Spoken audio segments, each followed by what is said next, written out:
नमस्कार दोस्तों, स्वागत है आपका स्टडी विद एके में।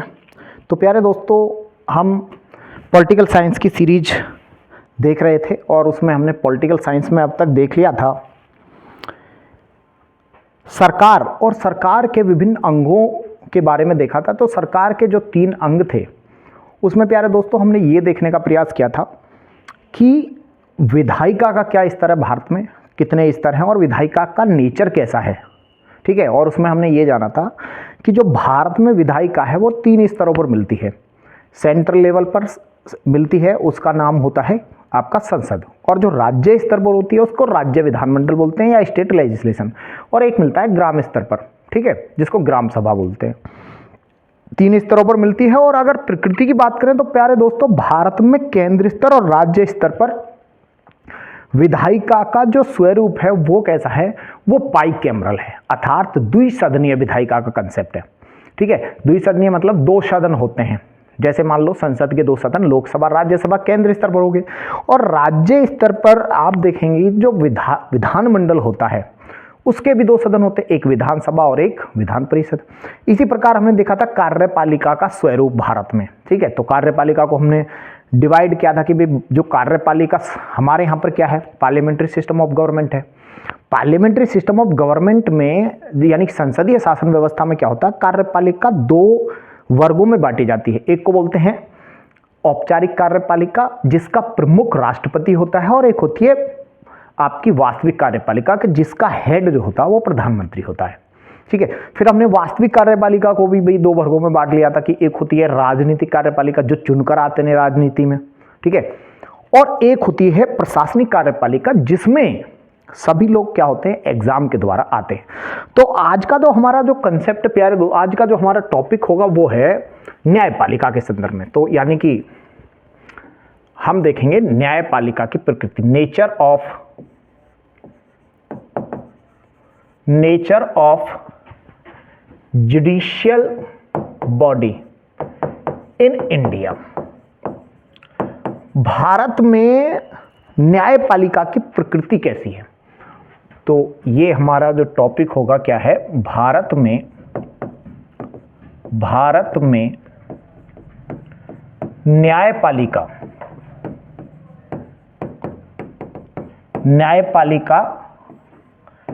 की प्रकृति कैसी है। ठीक है, यही हमारा आज का जो है टॉपिक है, और एग्जाम्पल के माध्यम से इसको समझने का प्रयास करेंगे। तो भारत में जो न्यायपालिका की प्रकृति है वो न्यायपालिका 2 प्रकार की पाई जाती है। किस न्यायपालिका 2 प्रकार की मिलती है, तो आप देखेंगे पहला जो है उसको बोलते हैं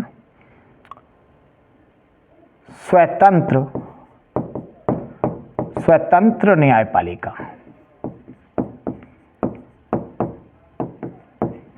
स्वतंत्र न्यायपालिका की अवधारणा, अर्थात कंसेप्ट ऑफ इंडिपेंडेंट जुडिशरी,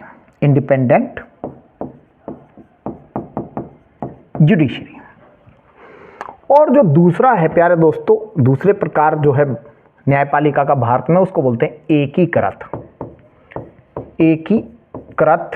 न्यायपालिका।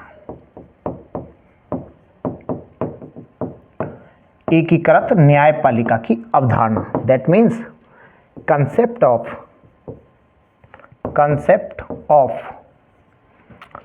Unitary judiciary. That means I am saying that the nature of judicial body in India we can classify it in 2 types. Number 1, independent judiciary, ठीक है, the concept of independent judiciary, and another the concept of unitary judiciary. तो प्यारे दोस्तों, जो स्वतंत्र न्यायपालिका की जो अवधारणा है वो भारत में ली गई है प्यारे दोस्तों, ये भारत में हमने एडॉप्ट की है, इसको एडॉप्ट किया है एडॉप्ट मतलब अपनाया है, कहां से, तो आपके यूएसए, अमेरिका के संविधान से हमने ये अवधारणा अपनाई है। और जो एकीकृत न्यायपालिका की जो अवधारणा है प्यारे दोस्तों, ये हमने यूके या फिर ब्रिटेन से एडॉप्ट किया है। That means the concept of unitary judiciary we are adopt from the UK constitution and the concept of independent judiciary we are adopt from USA. ठीक है, ये हमने लिया। अब इनका क्या मीनिंग होता है हम ये समझने का प्रयास करेंगे। ठीक है, तो सबसे पहले हम देख लेते हैं एकीकृत न्यायपालिका का अर्थ क्या है। ठीक है, एकीकृत न्यायपालिका, ये जो कंसेप्ट है हमने कहां से लिया है, ब्रिटेन से। एकीकृत न्यायपालिका,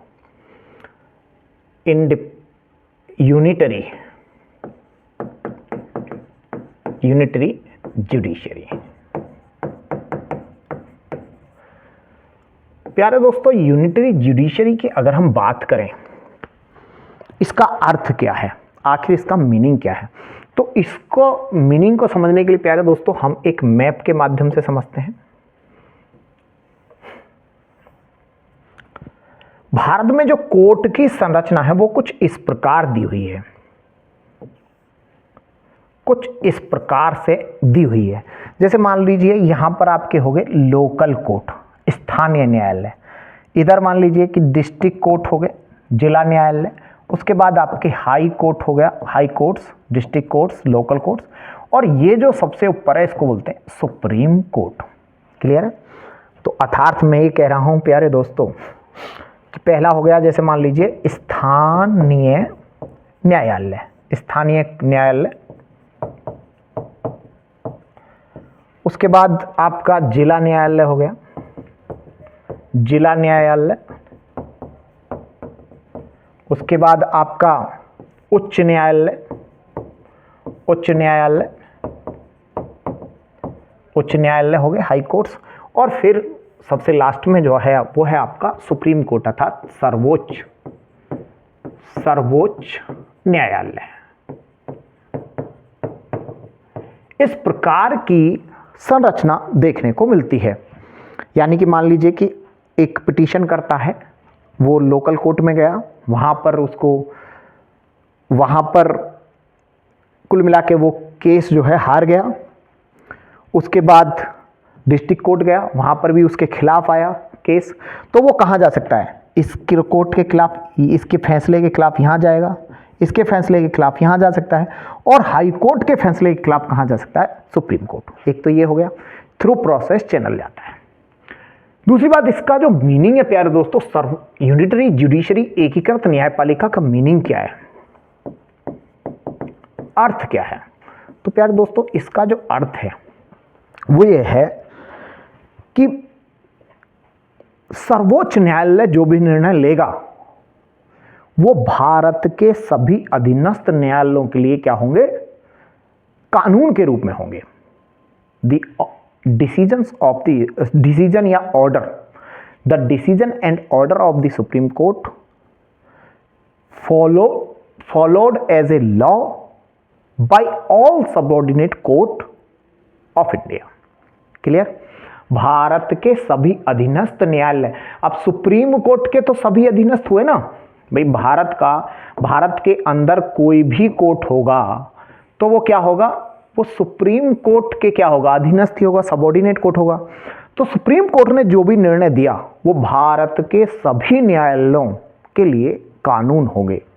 एक एग्जाम्पल देते हैं, जैसे मान लीजिए कि केरल हाई कोर्ट ने एक व्यक्ति केरल हाई कोर्ट के अंदर गया 3 तलाक के मुद्दे को लेकर, तो सुप्रीम कोर्ट, आपका केरल हाई कोर्ट उस व्यक्ति को यह बताएगा कि भाई इस मुद्दे पर पहले ही सुप्रीम कोर्ट ने डिसीजन दे दिया है और 3 तलाक अर्थात ट्रिपल जो तलाक है वो इलीगल है। ठीक है, तो इसका मतलब मैं कह रहा हूं द डिसीजंस ऑर्डर, डिसीजंस या फिर order of supreme court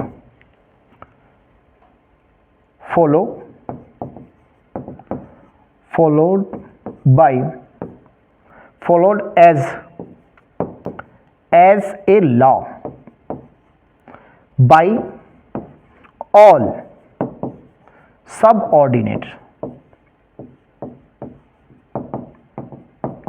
courts of India।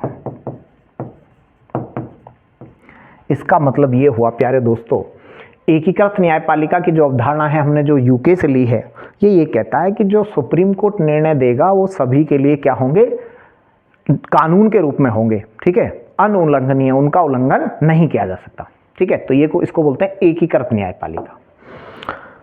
अब दूसरा जो है वो है कंसेप्ट ऑफ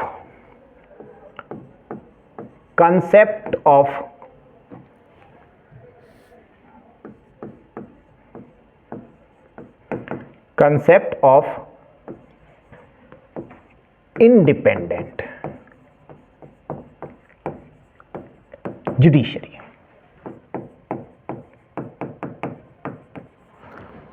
यूके ये आपका यूएसए से लिया गया है। इसका मीनिंग क्या है? इसका मीनिंग ये है प्यारे दोस्तों, इसका जो अर्थ है, मीनिंग, इसका मीनिंग ये है कि जो सरकार है प्यारे दोस्तों, गवर्नमेंट, और आपको पता है कि गवर्नमेंट के 3 पार्ट होते हैं, 3 पार्ट्स। कौन कौन से होते हैं? नंबर 1 लेजिस्लेटिव बॉडी, विधायिका, नंबर 2 एग्जीक्यूटिव बॉडी, और तीसरा होता है जुडिशियल बॉडी। अर्थात विधायिका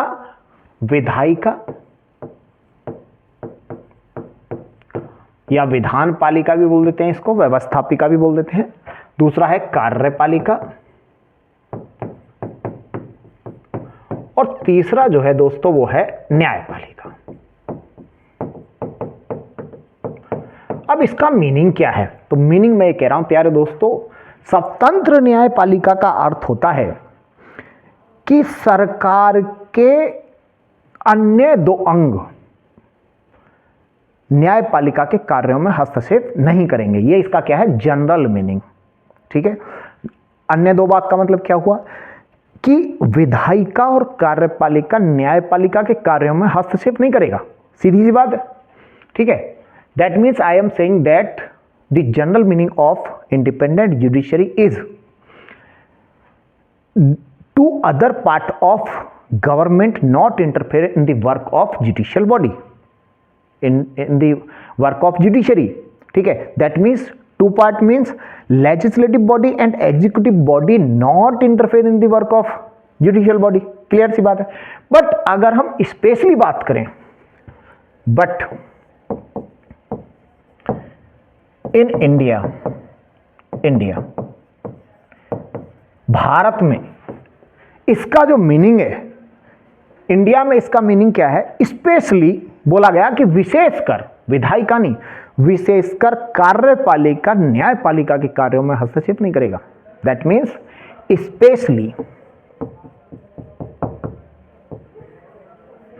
specially executive body not interfere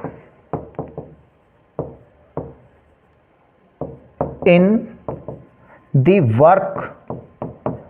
work of judiciary. यानी कि मैं कह रहा हूं प्यारे दोस्तों कि विशेषकर भारत में अगर हम बात करें तो एग्जीक्यूटिव बॉडी अर्थात कार्यपालिका, जुडिशियल बॉडी अर्थात न्यायपालिका के कार्यों में हस्तक्षेप नहीं करेगा। ये इसके कार्यों में हस्तक्षेप नहीं करेगा। इसको क्या बोलते हैं? The concept of independent judiciary. क्या कोई ऐसा एग्जाम्पल है जो ये बता सके कि भारत में इंडिपेंडेंट जुडिशरी है? तो बिल्कुल प्यारे दोस्तों, इसको हम एक एग्जाम्पल के माध्यम से समझने का प्रयास करेंगे। तो प्यारे दोस्तों, हुआ ये, अभी मैं आपको बता देता हूं, अभी वर्तमान में एट प्रेजेंट टाइम जो सुप्रीम कोर्ट और हाई कोर्ट्स हैं, इनमें जो जजों की नियुक्ति होती है, अपॉइंटमेंट ऑफ जजेस,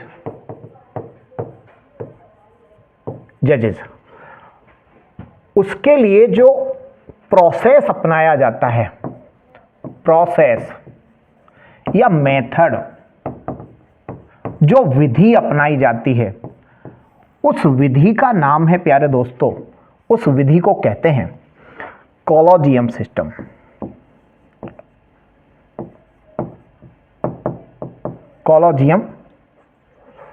कॉलोजियम सिस्टम, अर्थात इसको कॉलोजियम व्यवस्था कहते हैं। कॉलोजियम व्यवस्था, इस व्यवस्था को क्या कहा जाता है? कॉलोजियम व्यवस्था। अब इस कॉलोजियम व्यवस्था में क्या होता है? तो प्यारे दोस्तों, मान लीजिए कि सुप्रीम कोर्ट में जितने भी न्यायाधीश होते हैं, उन न्यायाधीशों में से मान लो दो जो पद हैं, जो दो पोस्ट क्या हैं? रिक्त हैं, 2 पोस्ट आर वैकेंट। उन पर क्या होंगे? नए न्यायाधीश आएंगे। तो उनके नाम का जो रिकमेंड करता है उसको क्या बोलते हैं? कौन लोग करता है? कॉलोजियम सिस्टम करता है। अब ये कॉलोजियम सिस्टम में शामिल कौन होता है? तो अगर आपका सुप्रीम कोर्ट में जजों की नियुक्ति होनी है, सुप्रीम कोर्ट में जजों की क्या होगी? नियुक्ति, जजों की अपॉइंटमेंट। तो इस कॉलोजियम व्यवस्था में, ये जो कॉलोजियम है, तो कॉलोजियम सिस्टम में आपके होते हैं 1+4 मेंबर। अब ये 1+4 कौन है? तो प्यारे दोस्तों, 1 का मतलब है यहां पर CJI, chief justice of India हो गया एक। तो दूसरा, ये जो आपके 4 हैं, ये क्या हैं? ये हैं 4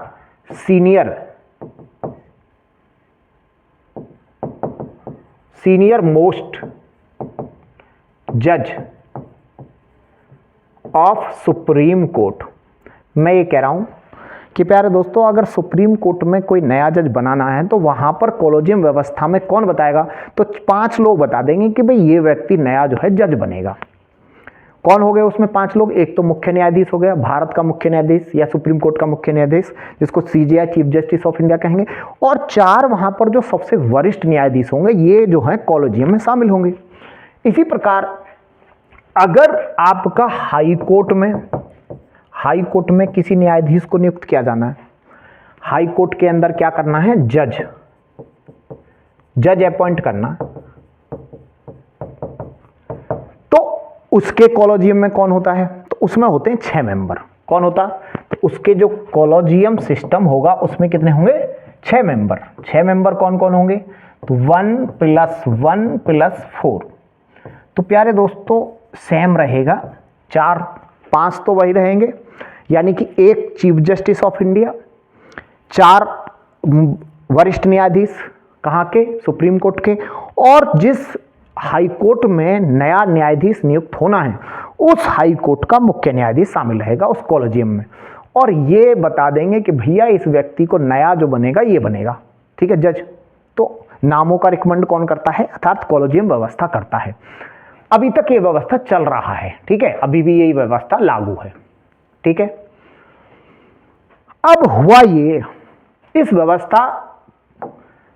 व्यवस्था की बहुत लोगों ने आलोचना की, क्रिटिसाइज किया, और 2014 में प्यारे दोस्तों इसमें बोला गया कि भाई जो ये जो व्यवस्था है कॉलेजियम व्यवस्था, क्यों आलोचना की गई? पहली बात, आलोचना 2 तरीके से की गई, 2 वजह से की गई। एक तो ये बोला कि भाई इसमें पारदर्शिता की कमी है, लैक ऑफ पार्शियलिटी, ठीक है, इन कॉलेजियम सिस्टम, क्योंकि हमें यही नहीं पता कि किस आधार पर आप चुन रहे हो, जो भी जज बना रहे हो आप, किस आधार पर, किसी को पता ही नहीं है, पर्दे के पीछे काम हो रहा है, ठीक है, ऐसा बोला गया। दूसरा यह था कि भाई जज ही जजों की नियुक्ति कर रहे हैं, तो इसका मतलब क्या हुआ कि भाई ये प्राकृतिक न्याय के सिद्धांत के खिलाफ है। प्राकृतिक सिद्धांत का क्या कहता है? नेचुरल जस्टिस क्या कहता है, यानी the theory of natural justice उसके अगेंस्ट है। ठीक है, तो मैं ये कह रहा हूं कि प्यारे दोस्तों इसको आप समझिए कि अभी हम बात करेंगे 2014 पर, जो आपका कॉलोजियम है, कॉलोजियम व्यवस्था, कॉलोजियम सिस्टम, इसका क्या हुआ, आलोचना की गई। किस कारण क्या थे, पहला कारण जो है, इसके कारण क्या है, पहला और दूसरा। पहला बोला कि भैया इसमें पारदर्शिता की कमी है, पारदर्शिता की कमी है, that means the lack of partiality. दूसरी बात बोला कि यह प्राकृतिक न्याय के सिद्धांत के विरुद्ध है, क्यों, that means it is against the principle of natural justice. क्यों है, क्योंकि जज ही जजों की नियुक्ति कर रहे हैं, जजों की नियुक्ति, जज ही जजों की नियुक्ति कर रहे हैं।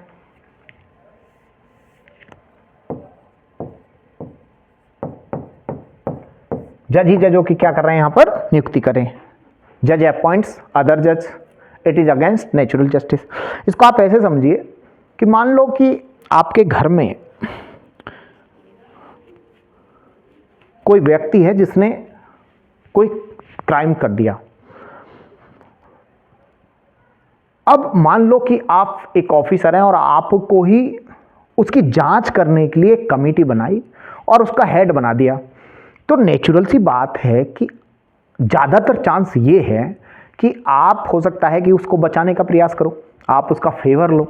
ठीक है, जो आपका रिश्तेदार है, जो आपका परिवार का है, तो उसका फेवर ले सकते हो। इसका मतलब ये है कि आपको स्वयं ही उस कमेटी का अध्यक्ष नहीं बनना चाहिए, उस जांच कमेटी में से शामिल ही नहीं होना चाहिए, निष्पक्ष जांच होनी चाहिए किसी चीज़ की। अगर ऐसा होता है तो ये क्या हुआ, नेचुरल जस्टिस के खिलाफ है। तो बिल्कुल सेम यही हो रहा, जी जजों की नियुक्ति कर रहे थे।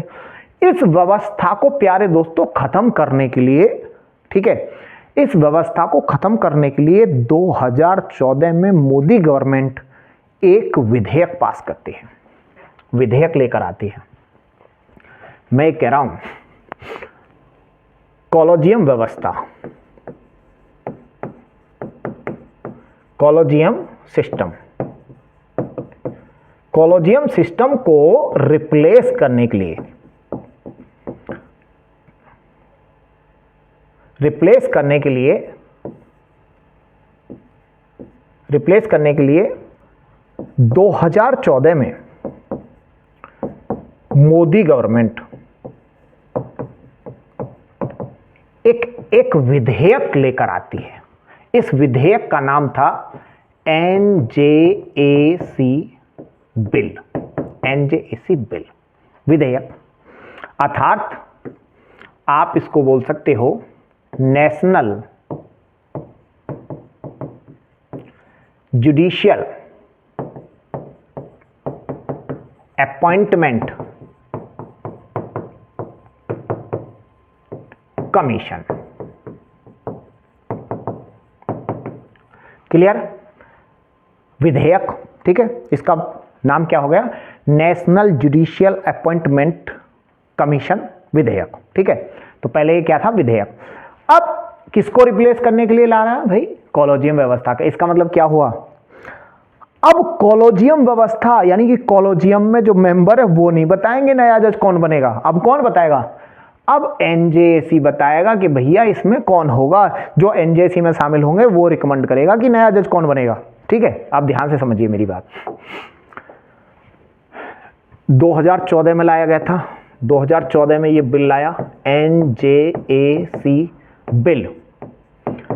इसके बाद ये जो बिल कहां पर लाया गया, तो प्यारे दोस्तों ये आपका संसद में लाया गया, लोकसभा। इसके बाद ये इंट्रोड्यूस हुआ, पास हो गया यहाँ से। इसके बाद ये पास होने के बाद गया राज्यसभा में, राज्यसभा में भी इसको क्या कर दिया गया, पास कर दिया गया मेजोरिटी के साथ। इसके बाद नॉर्मल सी बात है कि ये किसके पास जाएगा, प्रेसिडेंट ऑफ इंडिया अर्थात राष्ट्रपति के पास जाएगा, और राष्ट्रपति ने बाकायदा इसको साइन किया। साइन करने के बाद ये बन गया प्यारे दोस्तों NJAC एक्ट। और NJAC एक्ट जब ये बन गया तो प्यारे दोस्तों सुप्रीम कोर्ट जो है भारत का, उसके पास क्या है, रिव्यू पावर है, रिव्यू, ठीक है, न्यायिक पुनरावलोकन की शक्ति। तो इसके बाद प्यारे दोस्तों ये चला गया सुप्रीम कोर्ट। कहां चला गया, सुप्रीम कोर्ट। और सुप्रीम कोर्ट ने अपना आर्टिकल 13 में क्या दिया हुआ है, जुडिशियल रिव्यू पावर, इसका यूज किया और बोला ये जो NJAC है इस आर्टिकल के थ्रू इसका यूज किया, जुडिशियल रिव्यू पावर अर्थात न्यायिक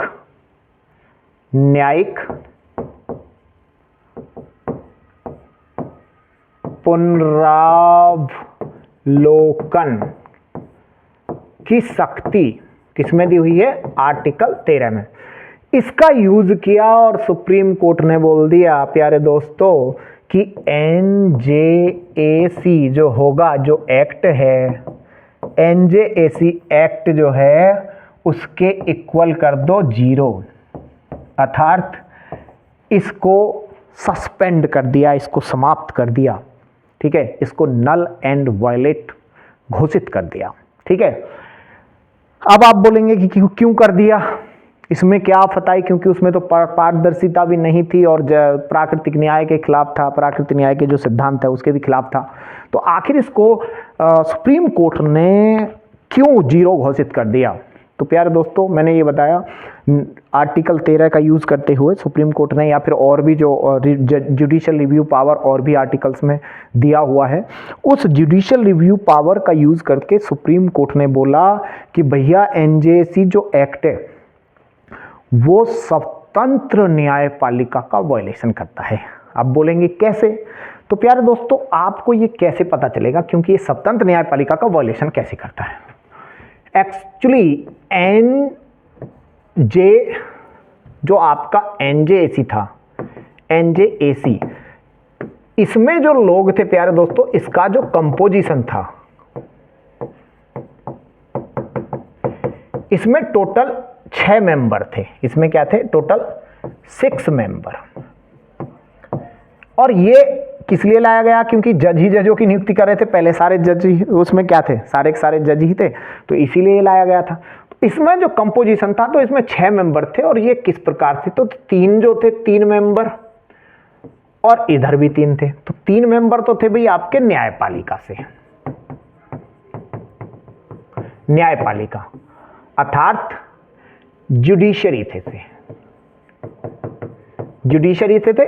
और ये जो 3 थे प्यारे दोस्तों, ये गैर न्यायिक थे, ठीक है, न्यायपालिका से नहीं थे। न्यायपालिका के अलावा या बाहर से न्यायपालिका से नहीं थे, नॉन जुडिशियल थे। इनमें से प्यारे दोस्तों ये जो 3 हैं, इनमें जैसे मान लो इनमें कौन होगा, न्यायिक में तो भाई जैसे CJI तो होगा ही होगा, और 2 मान लो सीनियर मोस्ट जज होंगे। इनमें से जो 3 है ना प्यारे दोस्तों, जो गैर न्यायिक थे, इनको आप बोल सकते हैं नॉन जुडिशियल, यानी गैर न्यायिक। इनको आप गैर न्यायिक सदस्य बोल सकते हैं, गैर न्यायिक, यानी न्यायपालिका से जुड़े हुए मेंबर नहीं थे। इनमें से एक मेंबर प्यारे दोस्तों था लॉ मिनिस्टर। 1 मेंबर जो था वो था लॉ मिनिस्टर अर्थात विधि मंत्री। प्यारे दोस्तों मंत्री कौन होता है, जो मंत्री होता है, मैंने आपको बताया था कि वो तो आपका कार्यपालिका का भाग है, विधि मंत्री तो कार्यपालिका का पार्ट है ना। तो इसका मतलब क्या हुआ, अब आप उस डेफिनेशन पर जाइए प्यारे दोस्तों, जहां पर लिखा हुआ है इंडिपेंडेंट जुडिशरी।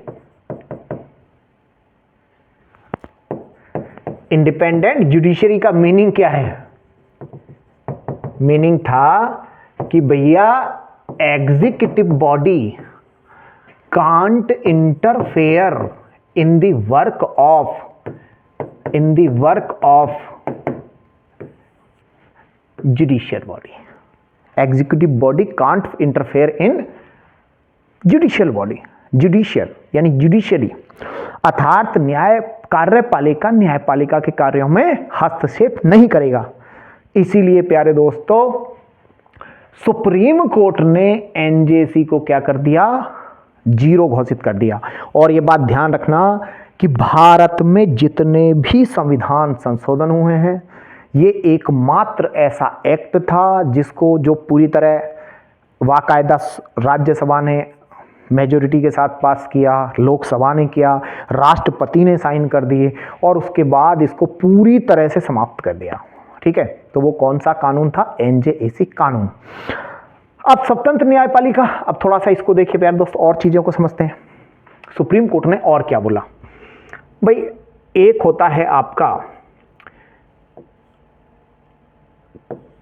सुप्रीम कोर्ट ने, ध्यान से सुनेंगे, सुप्रीम कोर्ट ने 1973 में एक केस आया जिसका नाम था केशवानंद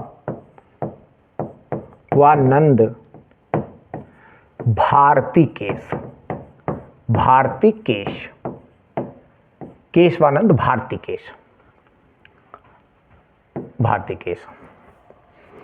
केशवानंद भारती केस की अगर हम बात करें दोस्तों, ये अब तक का सबसे बड़ा संविधान पीठ है, लार्जेस्ट।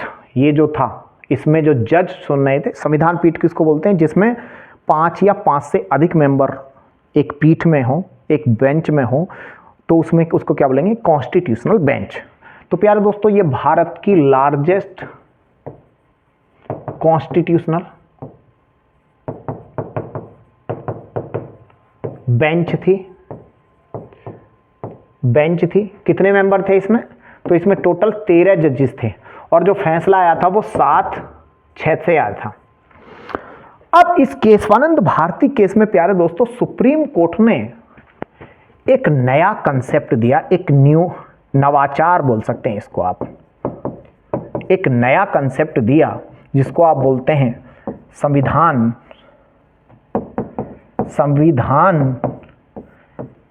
की मौलिक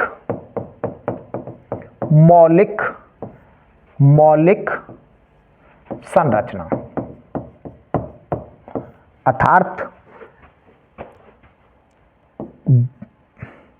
बेसिक स्ट्रक्चर ऑफ कॉन्स्टिट्यूशन।